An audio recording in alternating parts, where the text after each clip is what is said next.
Hello, everyone. Welcome to episode 306 of the Juicebox Podcast.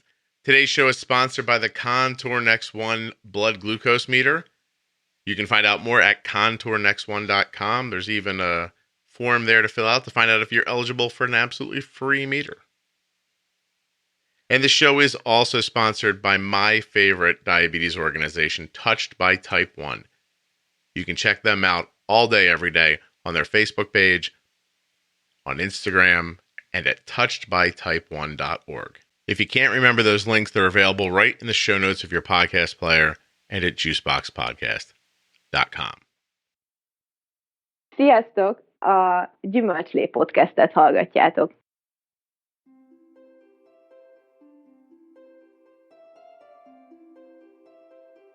In today's episode, I'm going to be speaking with Aggie, and she is 23 years old from Hungary.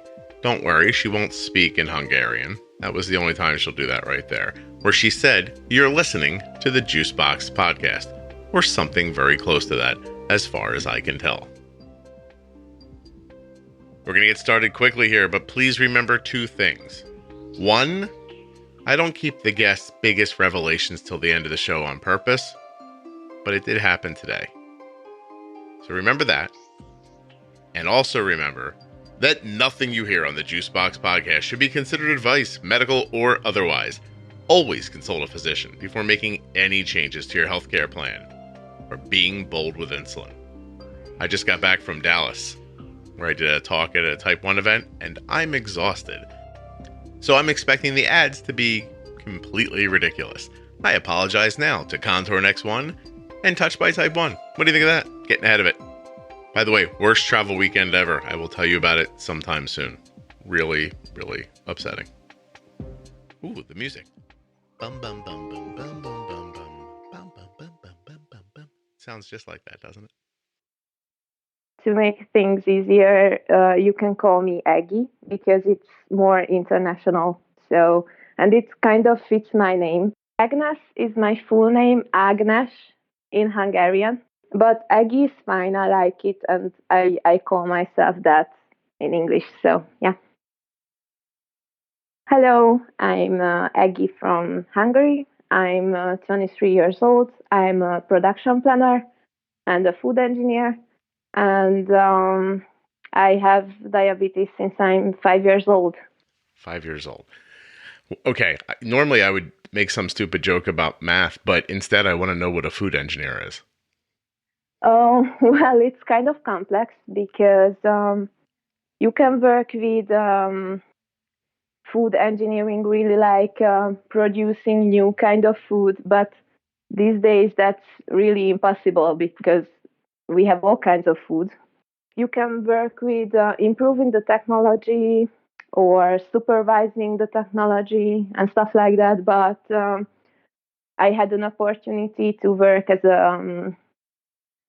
a production planner, which is not really a food engineer job, but I work in food industry. Gotcha. So production planner, like the overall how things are produced on an assembly line or in that kind of an idea? From an office, and I schedule the production and check if we have all the necessary raw materials for that. Gotcha. For short. I once met a woman who was a chef who worked for, I don't know, like one of the companies that makes processed food, like something you would buy in a bag, add water and a tablespoon of butter to, and it would be a casserole.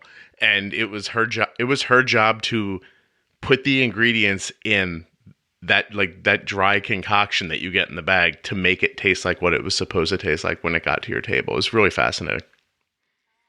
I'm part of that actually. That's amazing. because I don't help producing the stuff that goes into the box straight and to the shop for the customers, but a business-to-business solution for the other big companies who produce that. That's crazy. And you're young too. What did you go to school for to get that kind of a job? I live in a university city, and here we have a really good relationship with companies, and there was a mentor program, and I started it, and they said, "We like you, and why don't you come and work for us?" And I said, "Yes, of course." Yeah, it's amazing. So, Aggie, I have to ask you because I'm in New Jersey making a podcast about type 1 diabetes, and you're in Hungary. So, how did you find the show?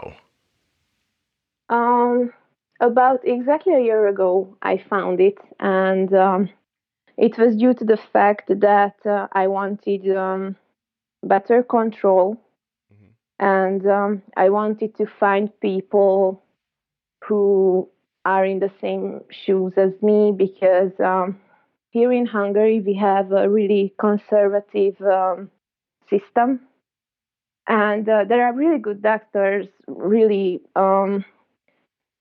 I love my endo, and he's doing a really great job. But at this point, as I'm listening to your podcast and finding out what works for me, it's really like, hello, how are you doing? And then, okay, see you in 3 months. But Hey. that was the whole idea, to find new ideas and prove that I'm not silly and we can do better, and not just sticking your finger, I don't know, 7 times a day and that's it. So yeah. So it's fair to say that you were living, I mean, you've been living with diabetes for a very long time, but more so as an adult now, you started thinking you're seeing things and thinking there has to be more to this than what this endocrinologist is telling me.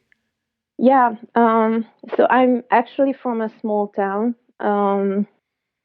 where we don't really have opportunities, and the whole country is behind diabetes technology about, I don't know, let's say 3 to 3 years, which is in these days is quite a lot, because we are advancing really fast. So the latest Dexcom sensor we have is the G4. Okay. Do you have a feeling for when you get an update, or does it just happen and you don't really hear about it? It's just there one day. I have an animal pump, and with that, there goes the Dexcom G4, and I tried it once, but it was just to adjust things and to see trends, but just for a week. Oh, so they gave it to you like a loaner so you could kind of get the big. Oh, that's kind of mean, isn't it? To show you what it could be like with a CGM and then take it from you. It was kind of frightening, because I always thought I had fair control. And with the CGM, I saw numbers that I thought it's crazy. Yeah. Like, I'm in the different blood glucose measurement area, but I can translate some of it, because as I'm listening to your podcast for a year, I'm kind of used to the other numbers. Translation real quick. I'll pull mine up too, so I have it. But go ahead. So after meals, I used to have, I don't know, numbers like 300 even, almost. And when I measured, just in some points, I had, I don't know, 120, 100, depends on the situation, Mm-hmm. And when I had the CGM, I was frightened, like, where do this come from, and what are these? And at that point, I was on the pump for 3 years, and I just didn't get it. And my A1C never went under 8. So I know that's the solution right there, but it just... Yeah. How do you figure out the rest? So, Aggie, what you had happening was you were counting carbs, putting insulin in, waiting 3 or 4 hours or whatever, testing again and being like, hey, my blood sugar is 120, which we're going to call, about 6.7 for you. Yeah. And it all seemed exciting. And then they put the glucose monitor on you, and you saw that, 90 minutes after you ate, your blood sugar was like 16 and a half, right? Yeah. And I wasn't pre-bolusing at all. Mm-hmm. Like, I sit by the table, take my insulin, and take my first bite the same minute. And it was just crazy. Right. Because here they tell you that this insulin is super fast acting. Like, Like that's the term. It's Fast fast act. acting. Yeah. And like, yeah, you just have it and there you go. You can do whatever. And Did you listen to the Pro Tip series when Jenny Smith said that that's the worst thing they could call that insulin is fast acting insulin? yeah. Because it gave you that feeling, right? Like, Yeah. right, push the button and it works. I laughed when she said those things out loud. I was like, "Oh my God, it's totally the same." And I just don't know why I haven't figured this out earlier. I knew the idea of pre-bolusing before your podcast, but I tried experimenting really when I got stuck with your podcast because I started a year ago, so I had quite some episodes to catch up to. So yeah, Did you listen all the way through? I'm not sure. I would say I'm at about 80 or 90% because I had some episodes which I couldn't really relate to, like it was just not that interesting from my perspective and my country, because I sometimes just realize how different parts of the world are we, because we don't really have these educators. You only go to your endo and you have an assistant as well. You can talk to, but really that's all. Yeah. Do you know any people in real life that have type 1? People who live near you or friends or acquaintances? I have a best friend with diabetes, but she lives far away because we have a serious fun camp here in Hungary. And I was there when I was a teenager, and it was really great because it wasn't about diabetes. It was about you can do anything, and you have diabetes, but that's not a big deal. Yeah. So camp. So you guys met each other at camp. How far did you have to travel to go there? It's about, so Hungary is not a big country. Okay. So there are not big distances. The camp is actually around 150 kilometers from you. That. And do you guys keep in touch through social media?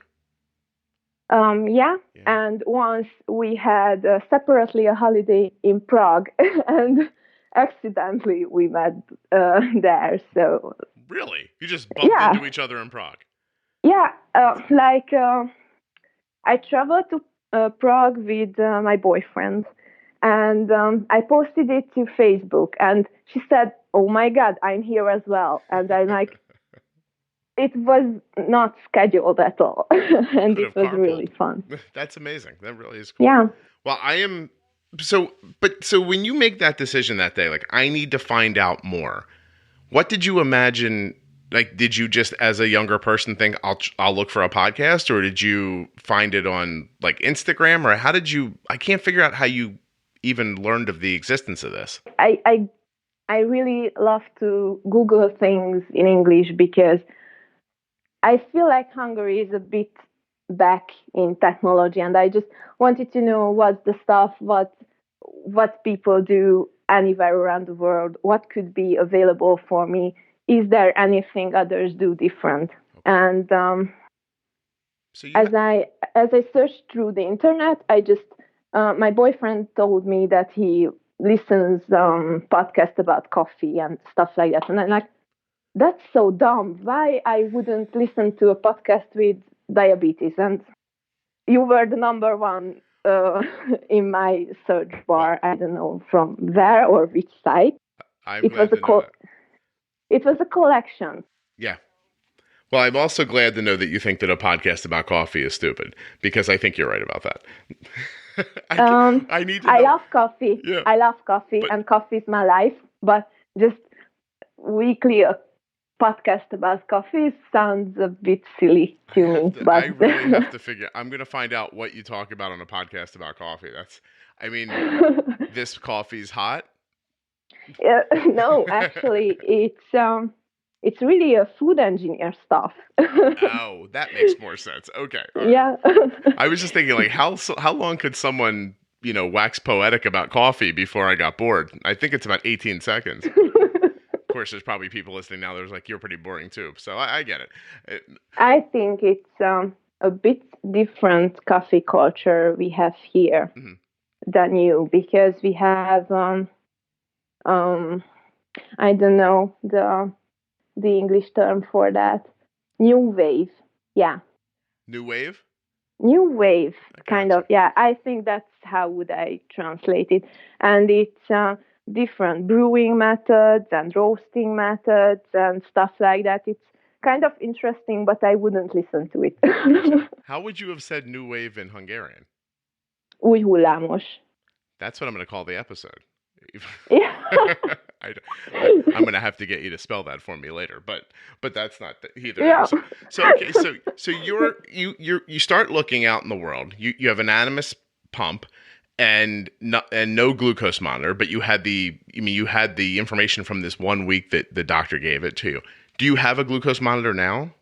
Yeah, for 1 year. That's exactly how I bought the CGM and I started to listen to your podcast the same time. Wow. But are you paying for it cash, or how does reimbursement work? We have absolutely no money from the state or insurance or anything for that. But you can write to the state and they might give you some or all of the money for the sensors. It's all up to them how many and if they give any. Did you do that? Actually, I started this process 2 months from now. I didn't want to start it but at the end of the year because they are all out of money and you have to wait to start the process again, because it's not like, no, we won't give anything to you, but please give me. So it's not works like that. So I waited out for the beginning of the year, and I'm currently waiting for the results. Are you hopeful that it'll work out for you and that you'll get some reimbursement? Yeah, because I worked down my A1C to 6.5. Hey, congratulations. Where was it a year ago? A year ago, it was 8.7 or something like that. Aggie, good job. Congratulations. Seriously, Thanks. that's amazing. It's part of your job as well, because I think I had it in me, but you just told me via the podcast that if you feel like it, you should do it. And yeah. Oh, that's so wonderful. Don't make me cry. Make me cry while we're doing you the have podcast. me big time. I was talking about you with my mom, because in my family, my mom is my caregiver. Okay. And my dad could do the stuff, but really it was just like firefighting. Like, mom is not home, let's put in 50 grams of carbs with 5 units of insulin and hope not to die. that was your dad's theories? My mom gave me the manuals. Oh my God. Arden, I'm beginning to try to understand looping with Arden. I'm just so jealous. I'm sorry. I'm so jealous. I love that stuff, because I have the Medtronic and Life sensors with my old Animus pump, and I'm just, if my sensor was a bit better and I had Omnipod or the Tandem or something like that. I just want something that I have a good glucose monitor, and with that my pump would do something. Yeah. I don't know, Loop is a different system, but like Tandem has the low basal IQ or something like that. Yeah. Well, I was going to tell you that I put it on Arden the first time, and I really don't know what I'm doing still. I'm still teaching it to myself. So we put it on, and she's like, "What do we do now?" I'm like, "Well, we close the loop and let it start working by itself." And she pushed the button, and I looked at her, and very sarcastically with my eyes, I don't know if you can imagine being sarcastic with your eyes, I said, "Good luck." And she started laughing. She's like, what do you mean? I'm like, I have no idea what's going to happen. And she's like, am I going to die? And I'm like, probably not. And so she did not die. She's doing okay. I love Junebug, and I love their stories. And I first knew about Loop with Omnipod from them. On you know Junebug through Instagram or from the podcast? From podcast, yeah. She'll be thrilled to hear that. That's very nice. Well, I want to go back to your mom for a second. When you go to your mother, who I assume has been helping with your diabetes your entire life, and you say, I found a stranger on the internet from America, and he helped me get my A1C down 2 points. Is she happy for you, or is she mad at me? What's going on exactly? She's just, I don't know, do your stuff kind of attitude, because I've been doing this alone for 6 years. So 6 years on the pump, but previously with the pens, I was kind of alone, but we were discussing it. Okay. But she never said to do something differently. She just suggested that maybe you might want to give an extra half unit or something like that, but not like I text her and she texts me back like you do with Arden. It's not. you don't send your mom a note that says, Mom, I'm having some borscht here and I need to know how many units this is. Nothing like that happens. And is borscht in any way something you eat in Hungary? My favorite thing in your podcast, I don't know actually what that kind of stuff you're talking about, so we don't have that. My favorite part, I don't know which episode this was, like, when Arden texted you that she wants to eat a muffin, and you asked, how big is that muffin? I don't know, it's big. I was laughing because I'm still counting carbs.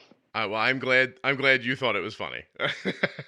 And I was like, what the heck? So if I even see that muffin, I don't know what to bolus. I would figure it out, but I would just scratch my head for 2 minutes before. I understand. Give me 1 second. I have to do something real quick. I'll be right back. Sorry about that. Okay, everybody, listen up. The Contour Next One blood glucose meter is going to help you navigate diabetes management. This is a highly accurate and easy to use meter. It has its own unique smart light feature. It instantly shows if blood glucose is in target range, and that will definitely help you to make treatment decisions.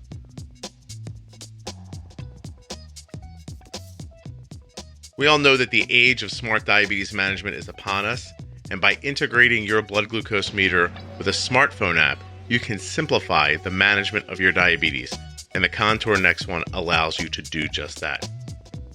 Blood sugar results are captured throughout the day and can be automatically synced and logged. Over time, your results may create meaningful insights into how your activities affect your blood sugar levels, which can help you improve your understanding of diabetes. All of this while being on the same platform that you use for so many other aspects of your life. That's right there on your smartphone. This is for Apple or Android. You got to go to contournextone.com to check it out. When you get there, at the top, there's a yellow button that says get a free Contour Next One meter. Not everybody's eligible, but you very well may be. So that's worth looking into also while you're there. Listen, here's what's really important. My daughter uses the Contour Next One. It is terrifically accurate. It is easy to carry. It just works. And the test strips allow you to miss the first time. And you can miss with a test strip and go back for more blood without messing things up. ContourNext1.com, or the links in your show notes, or Juicebox. With the links in your show notes, I am going to get this right. ContourNext1.com, or the links in your show notes, or the ones you'll find at JuiceboxPodcast.com. I'm so tired, I'm not editing any of that out. So I don't even care if there's any music. You got to check out touchedbytype1.org. It's Dancing for Diabetes. They changed their name, but they did not change their mission. You have to go check them out. Definitely go look. Brand new website. They're still on Facebook. They're still on Instagram. They're still my favorite organization. I think they might be yours too. All they're looking for from you is a what's up. Just go take a look. Touchedbytype1.org, or look for them on Facebook or Instagram. And just pretend the music was playing there. Let me just tell you for a second. I don't want to take up a bunch of your time. I don't want you to forget Aggie's accent and have to rehear it all over again is really what I'm worried about, this going too long. But flights were terrible. Hotel thing was a mess. Got that fixed. Huge headache the first day. Come home, blah, blah, blah. Here's the end of it.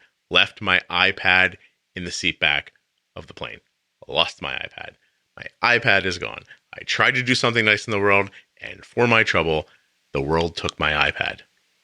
Or I was just exhausted and I forgot it there. Anyway, don't cry for me. I'm fine. My iPad, of course, is lost. It's probably sad somewhere right now. Do you think it's just like, Scott, he just left me there, and then this guy picked me up, and I don't even know this man, and now he's touching my button? And I don't know. Probably not, right? It's just an iPad. Here comes Aggie. Seriously, she's doing terrific on the show, and she really picks up steam and hits a real heartwarming note at the end. I hope you guys all appreciate it as much as I did. Back to the show. That was, I don't know if you could hear that through the microphone, but I'm watching Arden's blood sugar through Night Scout because she's looping, and I can see what the loop's planning on doing and how it's adjusting her basal rates and stuff. And of course today, about a half an hour ago now, I texted her. I was like, how come we're not, bolusing for lunch? What's going on? She goes, they moved my lunch today to later. And I thought, oh, well, great. Like, why don't they ever tell you that stuff? So her blood sugars just dipped down to 65. Now I can see that the loop has completely dialed back her basal. It's completely off right now. And I imagine, and from the path it's taking, I don't think she's going to get much lower than this. If lower at all. I just don't know when she's going to eat. So I'm going to kind of let it ride for a little while because I'm learning how it thinks right now. I don't know if that makes sense or not. But I'm interested. I can't wait to see. We'll find out together. I'm hoping not to have her drink anything. She hasn't had a juice in like 12 hours. She got up this morning. I looked at the loop when I woke up later. She had a drop. Her blood sugar tried to get low around 5 a.m. The loop stopped it and brought it back up. And then the dawn phenomenon kind of hit her as she was about 6 a.m. when she was waking up. And I watched the basal come on and squash it and keep it level. She woke up exactly at 100 and went to school about 45 minutes later. Walked right into a math test. I saw the adrenaline hit her from the math test. The loop squashed the adrenaline. She never went over 124. Then she came back down into about the 96 range and rode there for like 3 hours.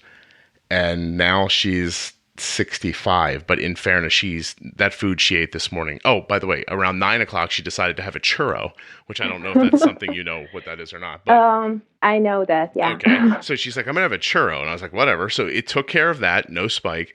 But now the churro's clearly gone out of her system and she hasn't eaten now for a couple of hours. So this is interesting. There's no food in her whatsoever. I can't wait to see what it does next, actually. I'm really jealous. I can't express it, and I don't know what point will we decide to, oh my God, we need to catch up to America. Like they have the G6 now.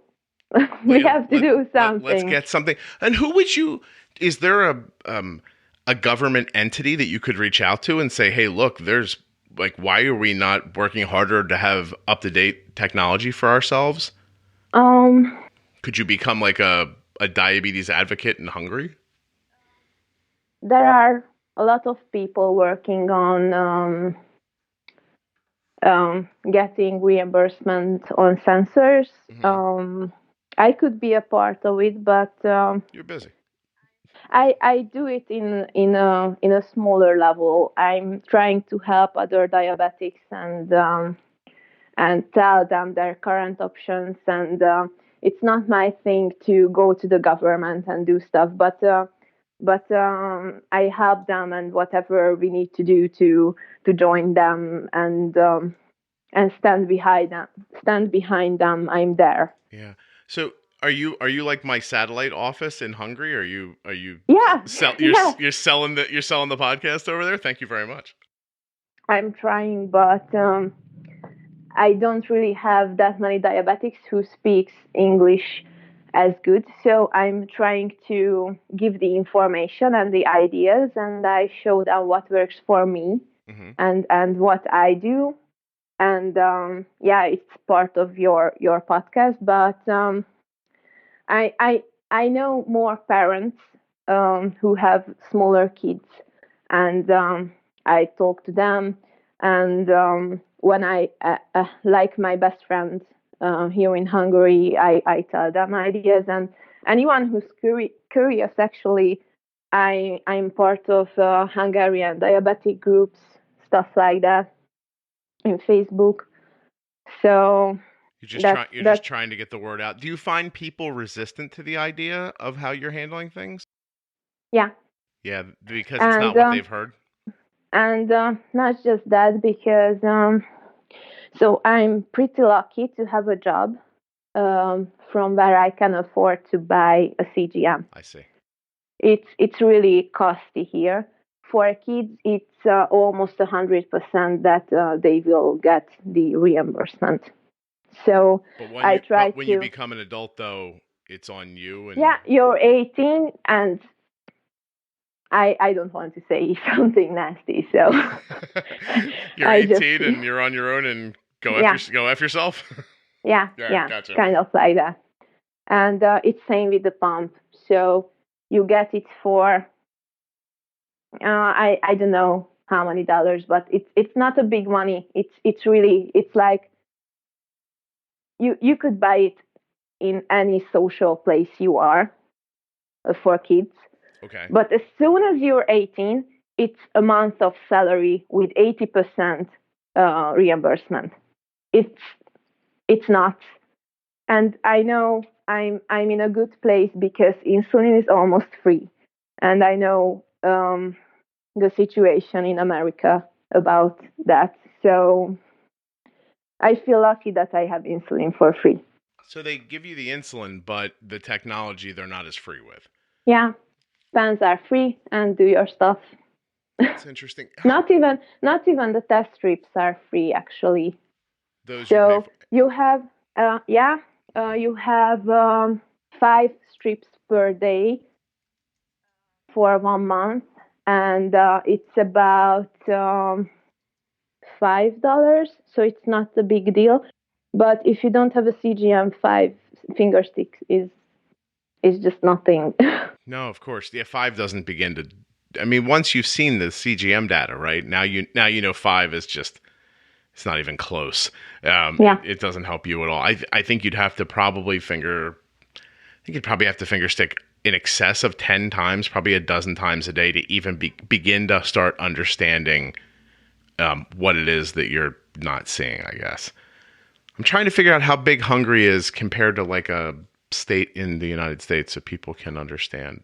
I think it's about a state, but I don't know which because I'm not good at the American state. Don't worry. Let me see if I can figure it out.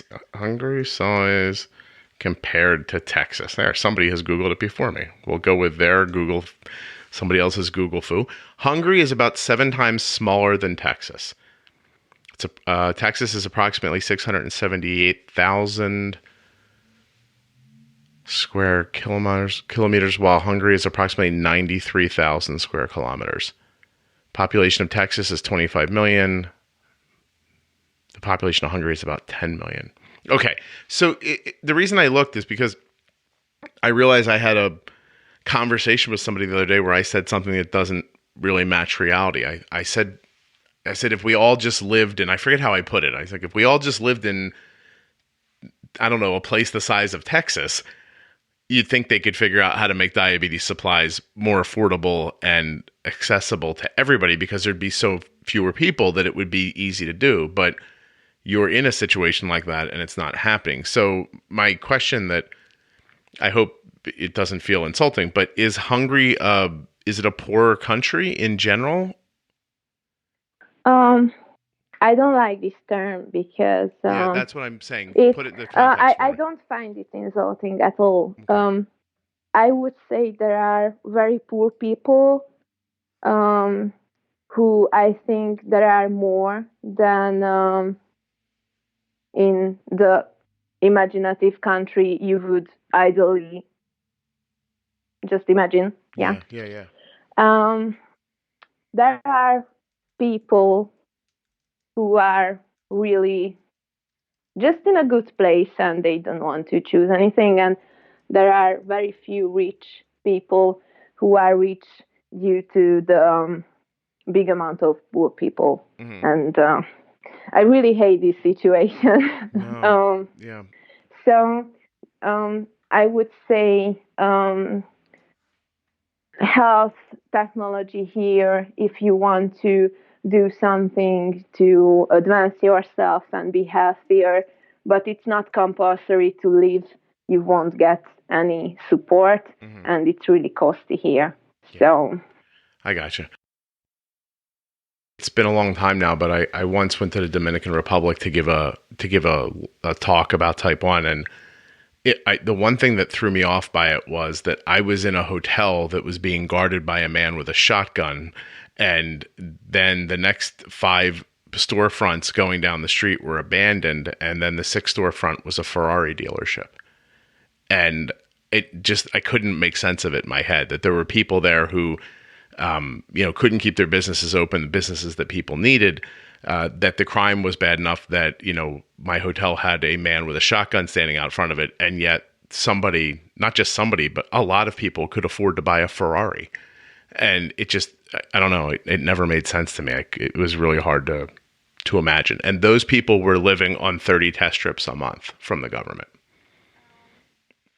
actually, the problem here is I think we have way too much taxes, and we pay taxes after taxes, and there are huge taxes everywhere. Like there's a ridiculous article on this case. Like when the new iPhone 7 came out, it was only it wasn't much more expensive to fly to America, buy the new iPhone there, and fly back to Hungary.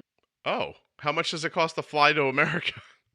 I don't know, big time. and I was just I couldn't imagine how this is possible. Like it's just ridiculous. Yeah, no, that's insane. And I take your point. It's an amazing example of it. I'm looking at Budapest to New York City, $500 one way. So $1,000 to fly, then another, $800 to buy the phone, and you'd be cheaper than just buying it there. It's that. I wonder what that is. I don't even listen. My understanding of international tax systems is non-existent, but I understand living and wanting to buy something and not having it. I mean, in comparison, if your iPhone was just the cost of the phone like it is here, I don't know, say $600 to like $800, something like that, is that something you could afford? Sorry, I didn't get it. Is an iPhone something you could afford if it was in American dollars on your salary? On my salary, yes, but I think I live above the average. Gotcha. Okay. So there are really good multinational companies here because work is cheap here. And people who can work in offices in these kind of factories, they have good salary. They live well. It's not that huge amount of money that you become millionaire of, but it's just you can go to holidays and you can have kids, and it's not over your head every day. But I know my parents who work at home. They are entrepreneurs, but they are not. So they have enough money. They don't live from month to month. Mm-hmm. But last time we were on a holiday was when I was a 4th grader. So not money to be running around and spending constantly on things that aren't your the staples, the things that you need, food and Yeah. shelter and healthcare and things like that. So I would say we are living well, and we have spare money, but it's just you won't pay for the extras. Like yeah. So, all right. Well, let me think.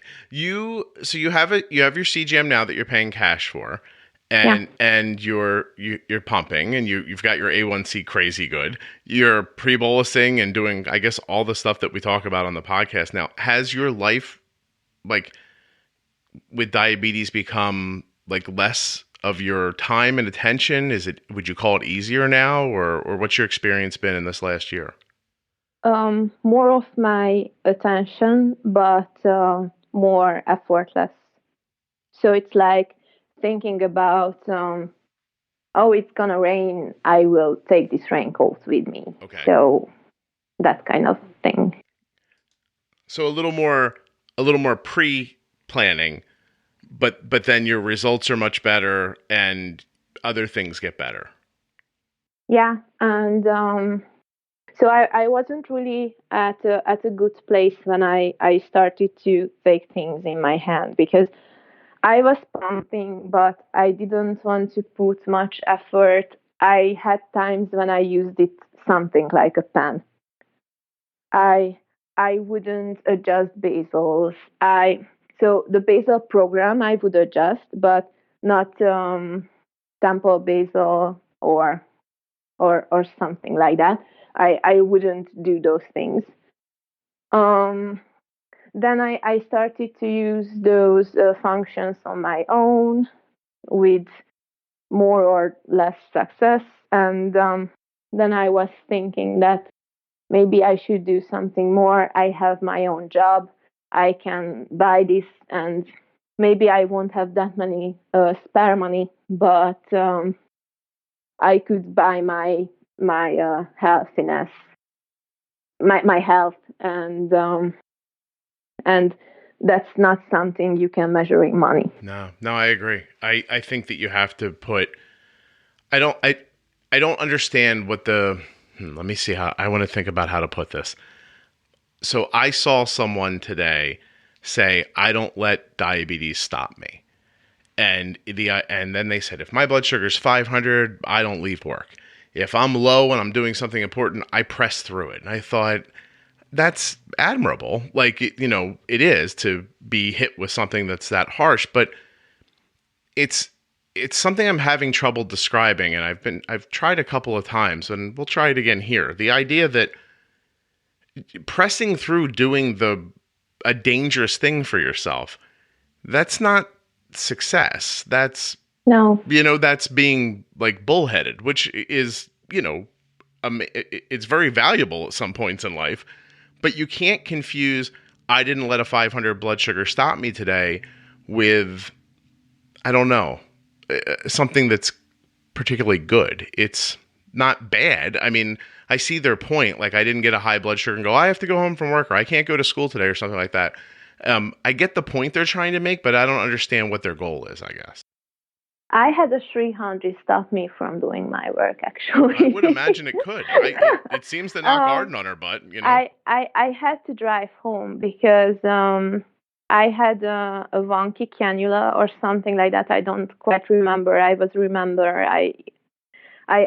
there at my job. I had my CGM, thankfully, because when I realized I have something going on, I was home before it got too dangerous, because I work in a different city. It's a smaller one than I live in, and I don't really want to move there.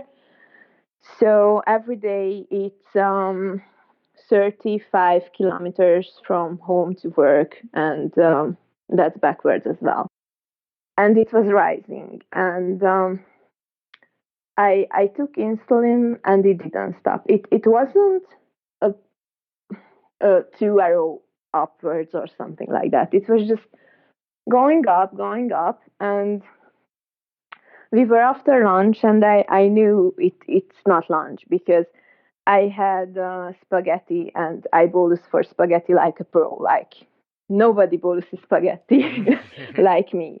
And I knew there was something wrong, and I excused myself and left.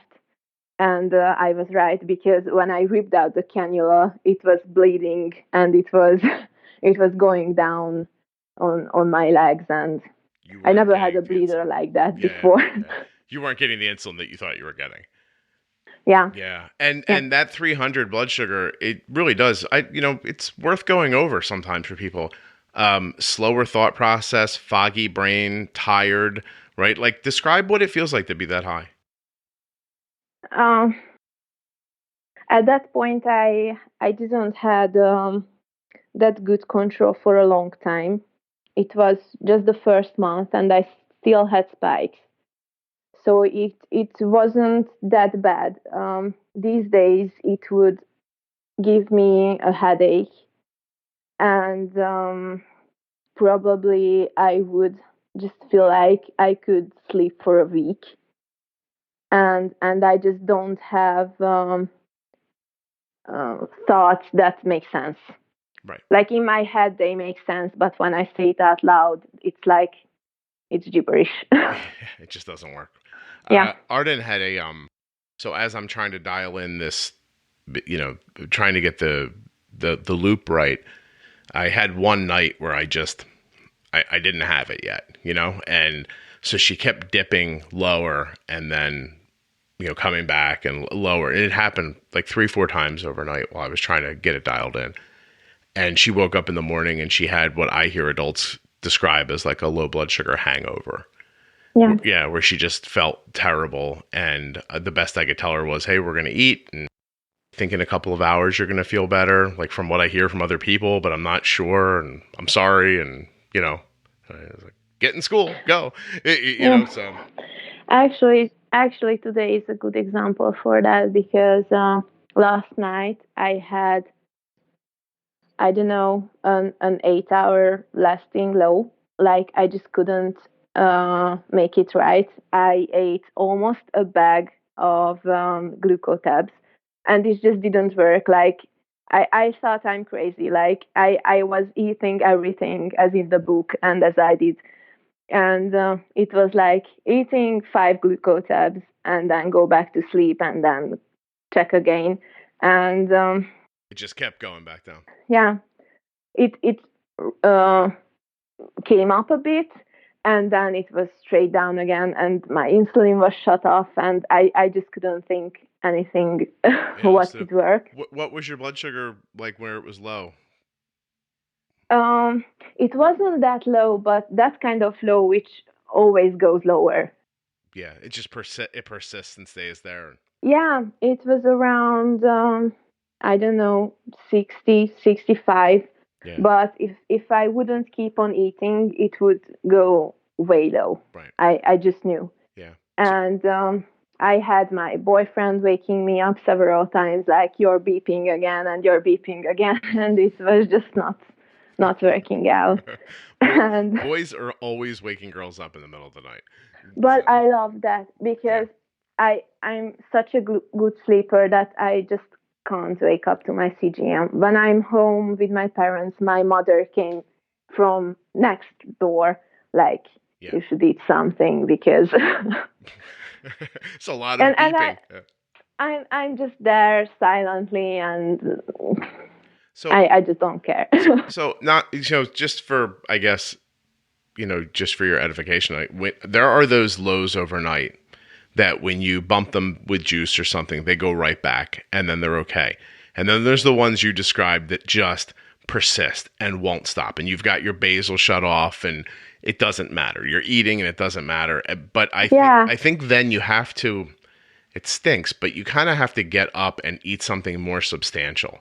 It can't just be like a fast acting sugar at that point. Like, it needs to be something that will move you up in the short term, but sit in your stomach for the long term. And I think that's the difference. But, when you're an adult and your blood sugars, you're in the 3s for you and around the 60s for us. I mean, it's easy to say, get up and go do something. I'm the one who wakes up, assesses what's happened to Arden. I've woken myself up. I'm thinking about it. Then I go, you know what? She needs something. I'm walk to the kitchen, bring it back to her, kind And of make her eat it. yeah. Yeah, that doesn't And exist I for you. think it's a whole different thing if that's your kid. Yeah. So you take care of yourself and you do what you need to do, but when it's your kid's health and life that's in stake, because when you're low, that can happen. Of course. You know that.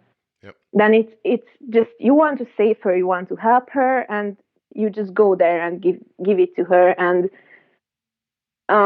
actually, when I'm low at night, I can't make myself waking up so that I have reasonable thoughts about my blood glucose levels. Do you have trouble caring? At night, I'm the worst. So like, here are these glucose tabs or juice or something. I just grab it and I'm asleep by the last bite.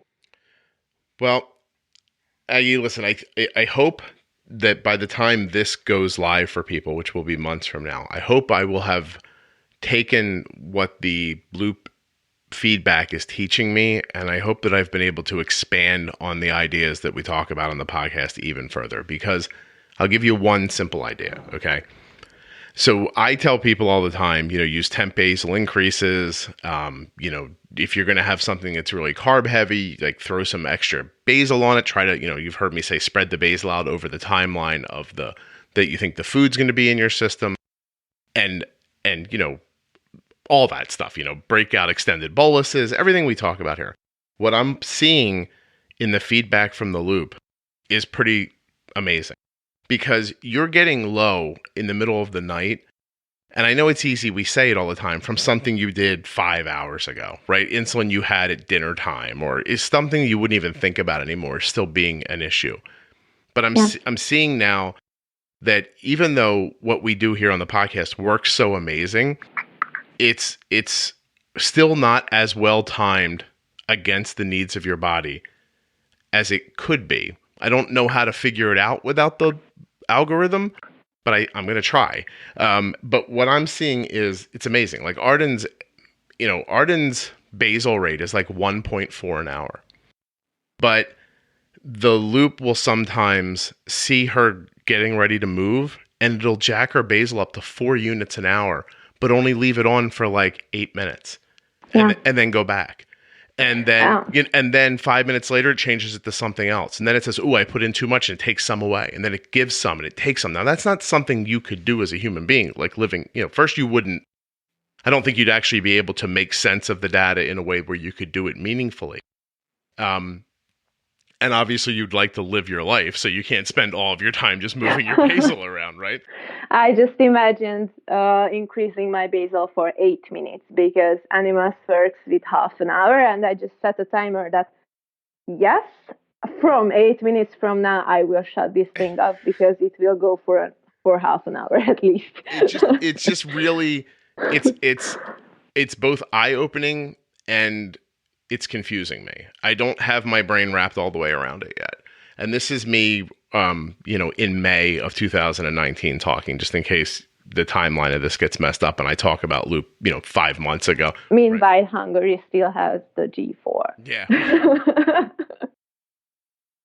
I feel like Hungary is Internet Explorer. Like you're the internet browser from Microsoft from when I was a teenager. Yeah, it's like you know those memes, like when somebody is just always late and it's always Internet Explorer.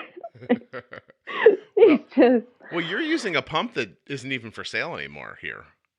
I stuck with it.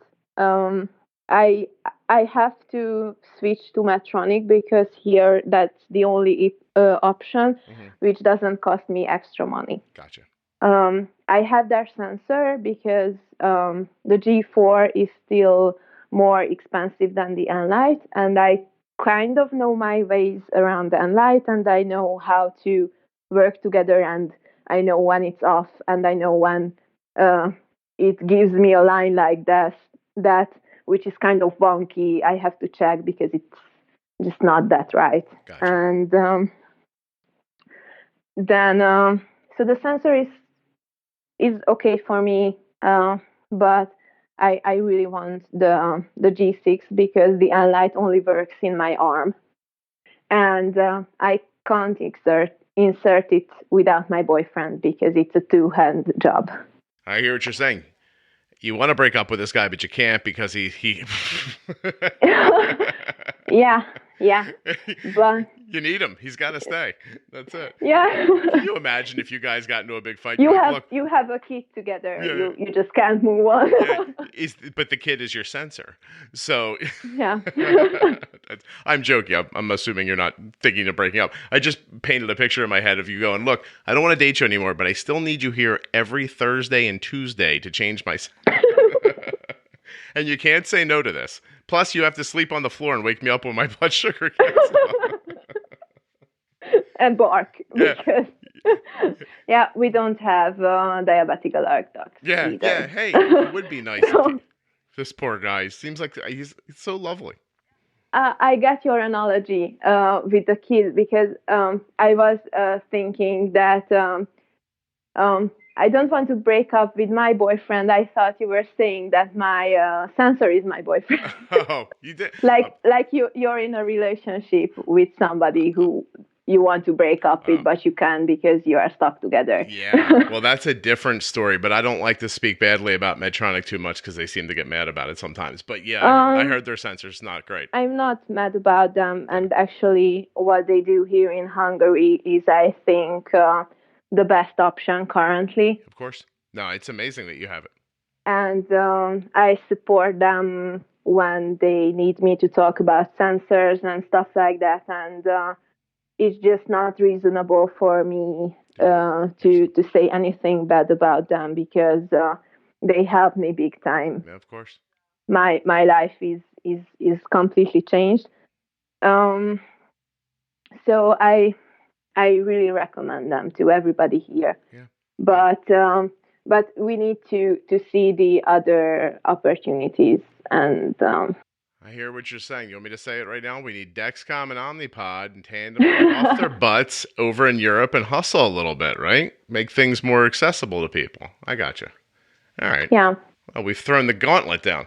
And actually, I sometimes feel that Animas is better for me. I know it's off, but you know. I've never used the Animas pump. I don't want to go to Omnipod even if I had the chance because I love that I can move my pump around my body and it's not at the same spot like the big part of it.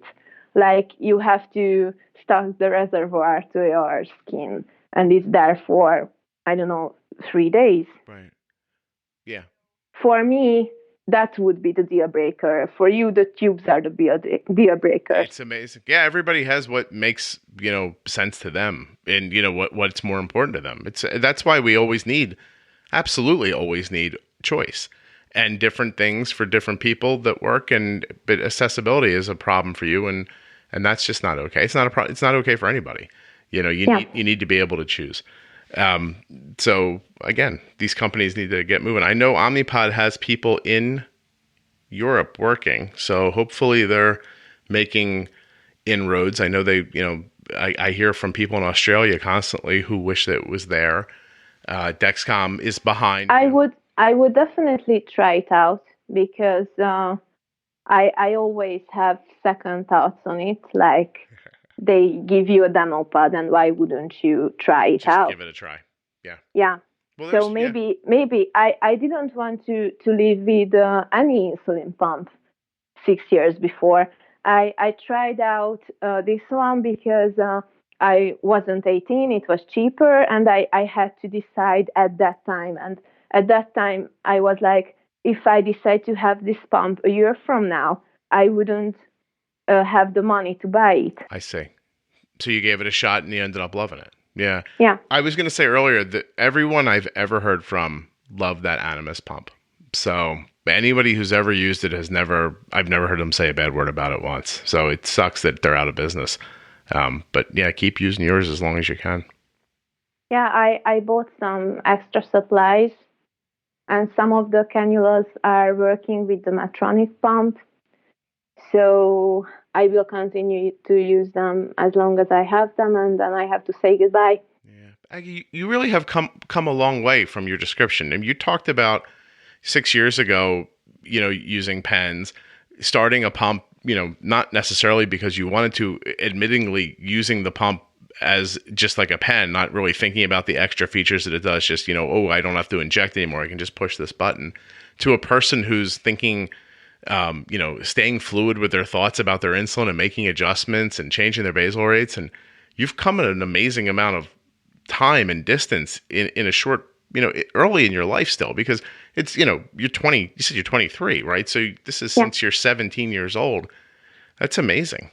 It really is. I mean, do you ever just look back and think, wow, like I've really come a long way with this in a short time?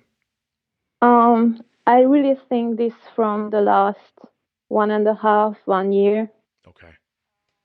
Because I just did my diabetes on maintenance level. Mm-hmm.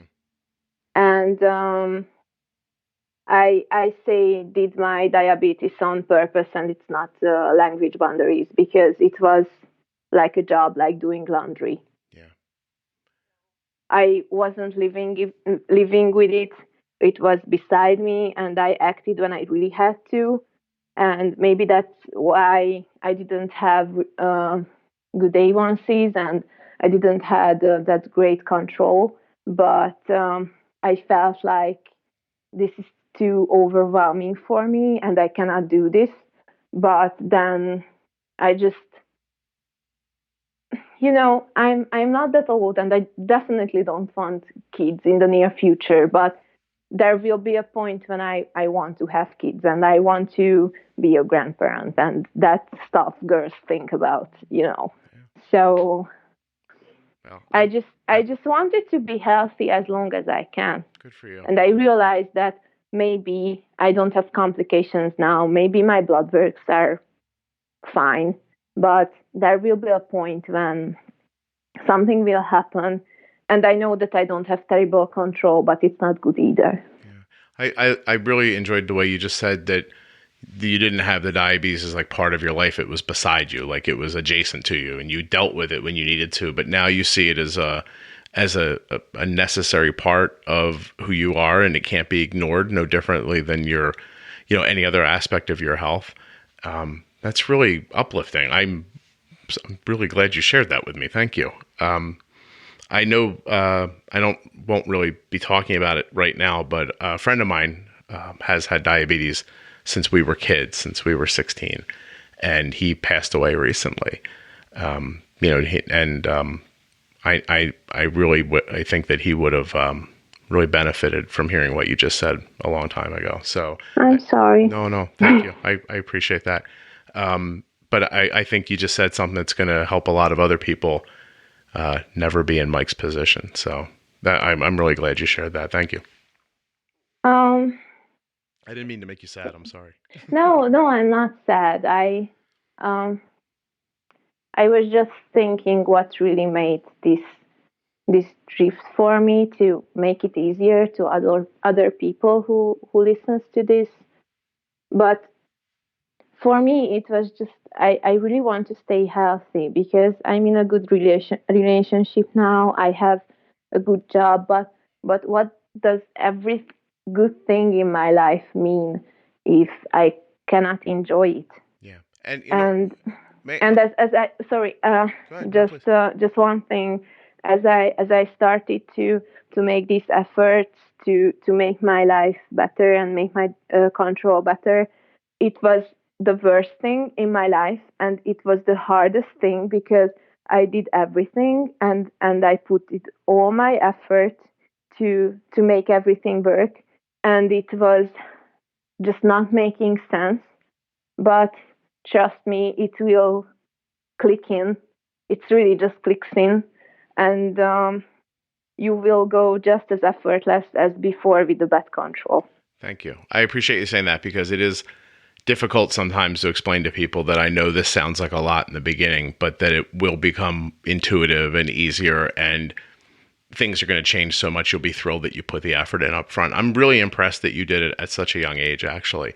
I just feel like 23 is an age when you don't think of people as buckling down and thinking about themselves long term. But I'm just really thrilled that any part of this podcast helped you get to that point. And I think that people listening should hear a couple of things. First of all, I hear what you're saying about I want to have children and grandchildren, and I want to live and I want to be healthy because there's good things in my life. But even if you don't see the good things in your life today, there are good things to be had, and you may have trouble finding them if you're always fighting with your health. Like, let's get your health in a great spot so that you can have time for the rest of the stuff or to pursue the other things that you don't have. And I think I found more joy in my life with my better control, because I'm not thinking in the background like, oh, my blood sugar is 10 and I have to do something, because it will become intuitive and you won't think as much. You will think of it, but not in a way that it's not a bad thing. It's just really management, like a household or something like that. It's just something you have to do. You know, yeah, it's no different than all of the other little things you have to do all day long. And you just named the podcast episode, by the way, More Joy. And új hullámos. Yes, and that, which I already can't pronounce. Please tell your mom, no hard feelings. I don't want her mad at me. No. I think she would like you, actually. Oh, thank you. All right. Well, then there it is. If we can get the auditorium, I'll come to Europe and talk about being bold with insulin. How's that sound? I'll do the whole thing. We'll go Hungary. Where else do people listen? Czech Republic people listen. I have listeners in Prague, everywhere. Honestly, and also, if you could cut it to somewhere, I don't want anybody to have bad feelings about Hungary, because altogether it's a really beautiful and really pretty country, and we have really good culture here, and I love it here, and I don't ever want to move from here. It's just the prices of health here, which is that bad. Oh, I did not take from it that you didn't love Hungary. I was just trying to understand how how it worked, how people get their supplies, and if the cost is commensurate to their income. I just don't want anybody to think it's not a good thing to live here, because it can be good, and there are people who can make the most out of it. Yep.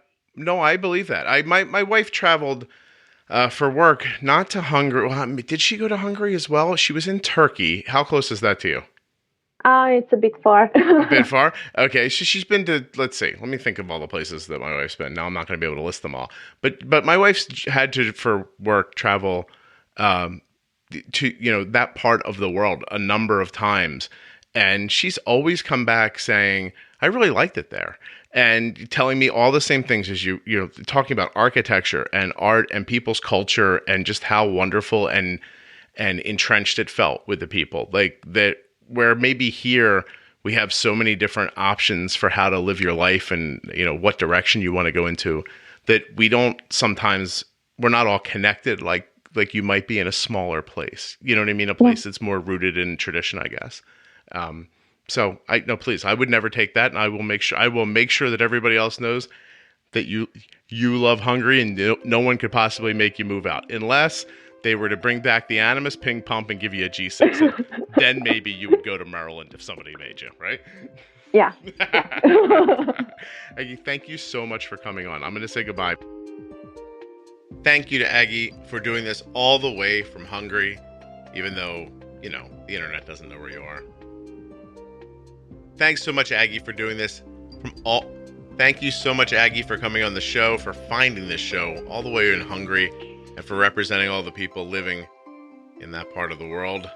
I think you did a really good job. I'm always looking for other people who live in different countries that would like to be on. I think it's really great to hear how our lives are all really so very similar. Same shoes, right? Just different country. Thanks also to the Contour Next One blood glucose meter. You can check that out, of course, at contournext1.com. And, of course, Touched by Type 1 can be found at touchedbytype1.org. There's links in your show notes and at juiceboxpodcast.com if you can't remember those links, but I feel like you've heard them so much you could probably say them in your sleep. Dump. I'm gonna go to bed now before I die.